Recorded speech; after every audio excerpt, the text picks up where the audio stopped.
सच्चिदानंद सद्गुरु साईनाथ महाराज की जय.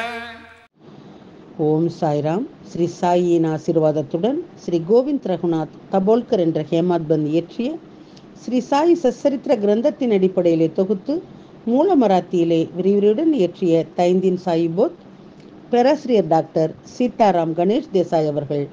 இந்த நூலின் தமிழ் மொழிபெயர்ப்பு ஸ்ரீ சாயியின் தினசரி ஞான போதனை தொகுத்து வழங்குபவர் TR மாதவன் அவர்கள். பிரார்த்தனை. சமர்த்த சாயி, இச்சிறு மந்திரம் புனிதமான ஜெயமருளும் மந்திரம். இது இனிய பக்த பாவ மோட்ச சூத்திரம். அவரது புனித வாழ்க்கை வரலாறு மதுரம். சாய்நாதர் கடவுள் பக்தியுள்ளவர், தர்மத்தை பின்பற்றும் பிரபஞ்ச பாலகர். இப்போது இவர் வாழ்க்கை வரலாற்றை பாடுங்கள், மன அமைதியை பேணுங்கள். ஈஸ்வர் அல்லாஹ் ஒருவரே கூறுவார், கடவுளில் வேறுபாடு இல்லை என்பார். சாய்ராம். உங்கள் அன்பான சொற்கள் பக்தியும் மரியாதையும் அருளும் வார்த்தைகள். ஓம் ஸ்ரீ சாய்ராம். ஸ்ரீ சாயியின் இன்றைய ஞான போதனை அத்தியாயம் 6, ஓவி 85. குலால் சிவப்பு பொடி ஒரு சாக்கு மட்டுமே. ராமர் பிறப்பின் ஆனந்தம் அடைவதே லட்சியம். ராவணனின் அகந்தை அழியும், தீய ராட்சசர்கள் அழிக்கப்படுவர். குலாலின் பார்வையில் செல்ல இது ஒரு சாக்குப்போக்கு ஆனது. பாபாவுக்கு திடீரென்று கோபம் வந்தது. ராமர் பிறந்த நேரத்திலே அந்த உற்சாகத்தின் பின்னணியிலே உள்ள நோக்கம் அகம்பாவம் வடிவான ராவணனை அழித்து தீய அரக்கனை கொல்ல வேண்டும். ஸ்ரீராமரை பாபா பார்த்து கொள்வார் என்று ராதாகிருஷ்ணபாய் பயப்பட ஆரம்பித்தார். சீக்கிரம் தொட்டிலை விட்டுவிடு என்று கத்த ஆரம்பித்தாள். எனவே அதற்காக இன்னும் சிறிது தூரம் சென்றாள். பிறகு பாபாவின் கோபம் தணிந்து தன் இயல்பு நிலைக்கு திரும்பினார்.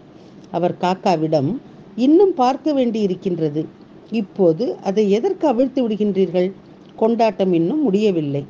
கோபால் காலா முடியும் வரை ராம் ஜன்மோத்சவ் முழுமையடையாது. அதே போல கோபால் காலா மற்றும் காலாவின் கீர்த்தனை முடிந்த மறுநாள் பாபா தொட்டிலை விட்டு அவிழ்க்க உத்தரவிட்டார். அடுத்த வருடம் பீஷ்மா ஷீரடியிலே இல்லை. சத்தாரா மாவட்டத்திலே பிர்காத் சித்தகவதே என்ற கிராமம் உள்ளது. அங்கு பாலபுவா சர்தார்கரால் கீர்த்தனையுடன் ராமநவமி கொண்டாடப்பட்டது.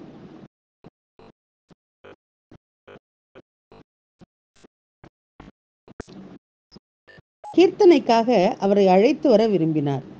ஆனால் அவர் காவத்தே கிராமத்திற்கு செல்ல விரும்பினார். எனவே காக்கா அர்வச்சின் துக்காராம் என்று புகழ்பெற்ற மகாஜனி பாலபுவாவை அழைத்து வந்து ஸ்ரீராமரின் பிறந்த நாளை பஜானி புவாவின் கைகளிலே கொண்டாடினார்.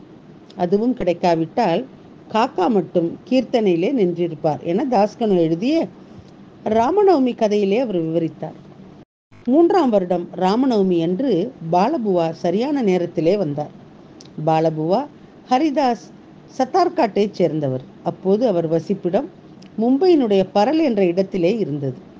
காவத்தேயிலே ஆஷாட ஏகாதசி மற்றும் சைத்ர ராமநவமி ஆகிய 2 ஆண்டு விழாக்களும் அவர் அரச சாசனம் வகித்திருந்தார். செலவுக்கு ரூபாய் 2400 அங்கீகரிக்கப்பட்டது.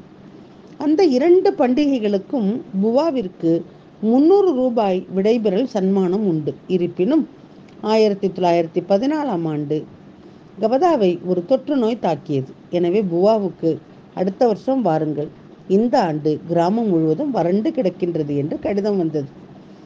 புவா ஷீரடிக்கு செல்லும் வாய்ப்பை பெற்றார். ஹரி சீதாராம் மற்றும் காக்கா சாஹேப் தீக்ஷித் ஆகியோரை சந்தித்து தனது உணர்வுகளை வெளிப்படுத்தினார். அந்த உற்சாகம்தான் ஆணவ ராவணனை அழிக்கும் வெடி.